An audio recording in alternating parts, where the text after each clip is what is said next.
سب پہ نظر اندر کی خبر۔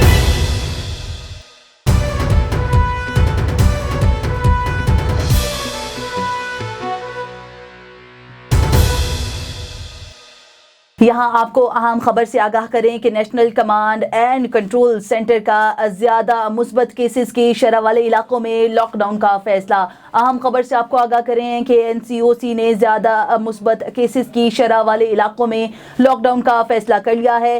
مردان میں مکمل لاک ڈاؤن لگا دیا گیا۔ اہم خبر سے آپ کو آگاہ کریں ہیں کہ مردان میں کیسز کی تعداد بڑھنے پر مکمل لاک ڈاؤن لگا دیا گیا۔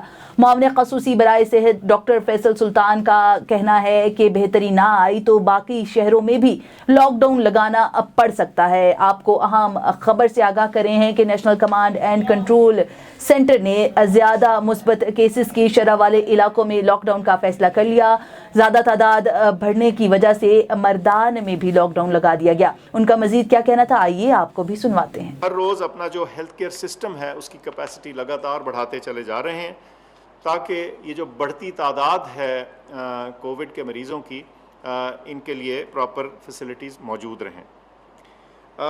بہت ذکر آکسیجن سپلائی کا ہوتا رہا ہے ہمسایہ ملک کے مشکلات کی پس منظر میں، تو میں سمجھتا ہوں کہ آپ کو بریفلی تھوڑا اس کے بارے میں بھی بتا دوں۔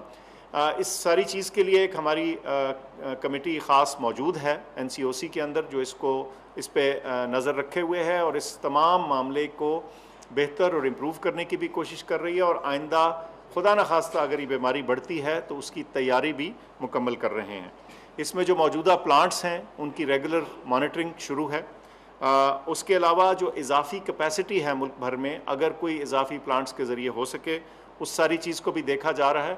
بہت ذکر ہوتا رہا سوشل میڈیا میں پاکستان سٹیل مل کے پلانٹ کا، تو نہ صرف کہ اس کو دیکھا جا رہا ہے بلکہ اس طرح کے دیگر آپشنز جو ہیں ملک بھر میں جو اور موجود ہیں ان کو بھی فعال بنانے کے بارے میں انجینئرز اس وقت بھی موجود ہیں اور کام کر رہے ہیں اس چیز کو دیکھنے کے لیے۔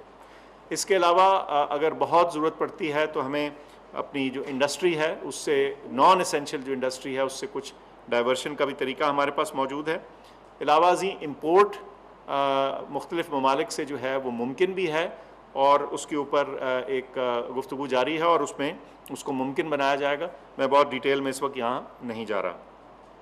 اس کے علاوہ آکسیجن کی سپلائی ہونا اپنی جگہ ہے، لیکن جیسے آپ نے دیکھا دوسرے ممالک میں کہ اس کی لاجسٹکس جو ہے اس کو پلانٹ سے ہسپتال تک پہنچانے کی فراہمی کا جو مرحلہ ہے وہ بھی بہت اہم ہوتا ہے، اور اس کے بارے میں بھی چاہے ٹرکس ہوں، ان کے ڈرائیورز ہوں اور جو دیگر لاجسٹکس کے اسپیکٹس ہیں ان کے اوپر بھی نظر ہم رکھے ہوئے ہیں اور اس کو انشور کرائیں گے انشاءاللہ کہ کسی دوران بھی اس میں کوئی کمی نہ آئے۔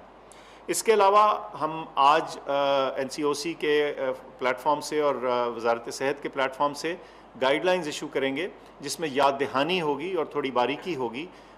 باریکی کے ذریعے بتایا جائے گا کہ جو آکسیجن کو استعمال کرنے کے طریقہ کار ہیں اس میں کس طرح بہتری لائی جائے تاکہ خدا نخواستہ اگر کوئی اس میں لاسز ہو رہے ہیں یا کوئی زیاں ہو رہا ہے تو وہ ہونے سے بچ جائے۔ A1 TV سب پہ نظر اندر کی خبر۔